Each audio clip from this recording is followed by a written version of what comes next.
गीता में भगवान श्री कृष्ण ने कहा है कि जो हुआ अच्छा हुआ, जो हो रहा है वो भी अच्छा ही हो रहा है और जो होगा वो भी अच्छा ही होगा।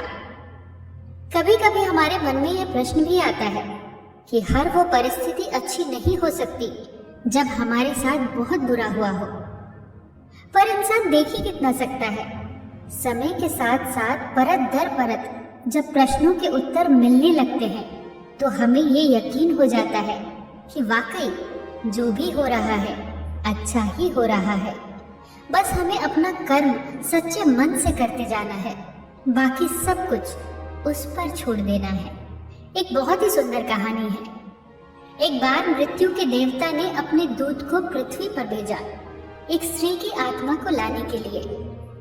देवदूत जब उस स्त्री की आत्मा को लेने पृथ्वी पर आया तो उसने देखा कि उस स्त्री की 3 छोटी छोटी बच्चियां हैं। एक तो इतनी छोटी है कि माँ से लिपटकर बिलक बिलक कर रो रही है। पति पहले ही मर चुका था, परिवार में और कोई भी नहीं था। स्त्री के मरने के बाद इन बच्चियों को कौन पालेगा? ये ख्याल आते ही देवदूत उस स्त्री की आत्मा को लिए बगैर ही वापस लौट गया। जब मृत्यु के देवता ने बिना स्त्री की आत्मा लिए खाली हाथ वापस लौटने का कारण देवदूत से पूछा तो उसने वो सारा हाल कह दिया जो उसने देखा था। मृत्यु के देवता को बहुत क्रोध आया। उसने क्रोध में आकर देवदूत से कहा, तुम नहीं जानते कि कितना बड़ा अपराध किया है तुमने। जिसकी मर्जी से जीवन होता है उसी की मर्जी से मौत भी होती है। तुमने उनकी मर्जी के खिलाफ जाकर जो अपराध किया उसका दंड तुम्हें अवश्य मिलेगा।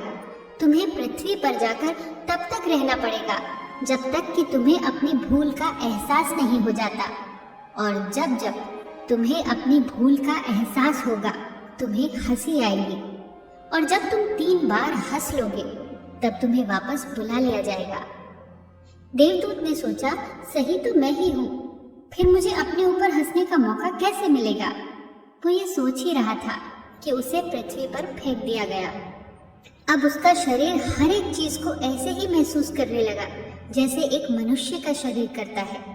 जाड़े की कपकपाती ठंड थी, हड्डियां भी कड़क रही थी और वो निर्वस्त्र था। मंदिर के पास जहां वो देवदूत सिकुड़ कर लेटा था वहीं से एक माधव नाम का चर्मकार गुजर रहा था। वो अपने बच्चों के लिए सर्दियों के कपड़े और कंबल खरीदने शहर जा रहा था। चर्मकार ने जब उसे देखा तो वो हैरान हो गया। उसने ऐसा मनुष्य पहले कभी नहीं देखा था। कितना तेज था उसके चेहरे पर। फिर वो सोच में पड़ गया, ये निर्वस्त्र क्यों है? शायद किसी ने इसका सारा सामान लूट लिया हो। उसने देवदूत से पूछा, कौन हो भाई, कहाँ से आए हो? देवदूत ने कहा, अभी मैं कुछ नहीं बता सकता, बस मुझे यहाँ दंड भोगना है। तुम्हारा घर कहाँ है? माधव ने पूछा। मेरा कोई घर नहीं है, मैं बस दंड भोगने आया हूँ। माधव को उस पर तरस आया। उसने अपना कोट उसे उड़ा दिया और उसे अपने साथ घर ले चला। रास्ते भर सोचता जा रहा था, पत्नी बहुत चिल्लाएगी, क्या जवाब दूंगा? पर इसे ऐसी हालत में छोड़कर भी तो नहीं जा सकता।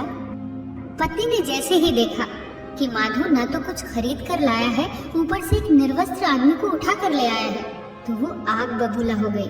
खूब चिल्लाई माधव पर थी तो माधव की ही पत्नी। थोड़ी देर बाद दोनों के लिए खाना भी ले आई। देवदूत पहली बार हंसा, जोर जोर से हंसा। दोनों ने कारण पूछा हंसी का, तो देवदूत ने वही जवाब दिया, अभी कुछ नहीं बता सकता, मुझे यहाँ दंड भोगना है। जानते हैं देवदूत क्यों हंसा? देवदूत इसलिए हंसा क्योंकि न तो माधव जानता था न ही उसकी पत्नी कि वो एक देवदूत को घर लाए हैं। उसके आते ही घर खुशियों से भर जाएगा। पत्नी को सिर्फ बच्चों के कपड़े और कंबल दिख रहे थे जो नहीं आए थे, वो नहीं दिख रहा था जो आया था। इंसान देख ही कितनी दूर सकता है। जल्दी ही देवदूत उनके परिवार के बीच एक सदस्य की तरह रहने लगा। वो उसे मैकू बुलाते। उसने कुछ दिनों में ही माधव से चर्मकारी का सारा काम सीख लिया। मैकू के बनाए जूते दूर दूर तक प्रसिद्ध होने लगे। माधव अब धनवान होने लगा। एक दिन राजा का आदमी चमड़ा लेकर आया और उसने माधव से राजा के लिए जूते बनाने को कहा और चेतावनी भी दी कि बहुत कीमती चमड़ा है, बहुत दूर से मंगाया है, कोई भूल चूक हुई तो दंड अवश्य मिलेगा। माधव निश्चिंत था। मैकू ने आज तक गलती नहीं की थी, तो अब क्या करेगा? पर ये क्या? मैकू ने उस चमड़े से जूते की जगह स्लीपर बना दिए। उस देश में स्लीपर आदमी को तब पहनाया जाता है जब वो मर जाता है। माधव ने अपना सर पीट लिया, पर अब कुछ नहीं हो सकता था। अब तो उसे दंड भुगतना ही पड़ता। इतने में किसी ने दरवाजा पीटा। वो वही राजा का आदमी था। उसने माधव से पूछा, जूते बना तो नहीं दिए? राजा की मृत्यु हो गई है, अब उस चमड़े से जूते की जगह स्लीपर बना देना, कहकर वो चला गया। देवदूत अब दूसरी बार जोर जोर से हंसा। जानते हो देवदूत क्यों हंसा? वो ये सोचकर हंसा कि भविष्य अज्ञात है, सिवाय उसके कोई नहीं जानता कि आगे क्या होगा। सब अतीत के आधार पर ही निर्णय लेते हैं और वास्तव में होना क्या है किसी को नहीं पता। देवदूत को माधव के घर रहते रहते कई बरस बीत गए। एक दिन एक बूढ़ी स्त्री 3 लड़कियों के साथ माधव के घर आई और उनके लिए जूतियां बनाने का ऑर्डर दिया। देवदूत ने जैसे उन तीनों लड़कियों को देखा तो वो पहचान गया कि ये तो वही 3 बच्चियां हैं जिनकी माँ की आत्मा लेने मुझे भेजा गया था। देवदूत ने उस बूढ़ी औरत से पूछा, कौन है आप और ये 3 लड़कियां आपकी कौन है? बूढ़ी स्त्री ने तब कहा, इनकी माँ जब ये तीनों बहुत छोटी थी तभी मर गई थी। मैंने इन्हें रोते बिलखते देखा तो अपने घर ले आई। मेरा इस दुनिया में कोई नहीं था। ये तीनों ही मेरी खुशियों की वजह बनी। आज मेरी अपार संपत्ति के मालिक ये तीनों ही हैं और अब इन तीनों का राजघराने में विवाह होने जा रहा है।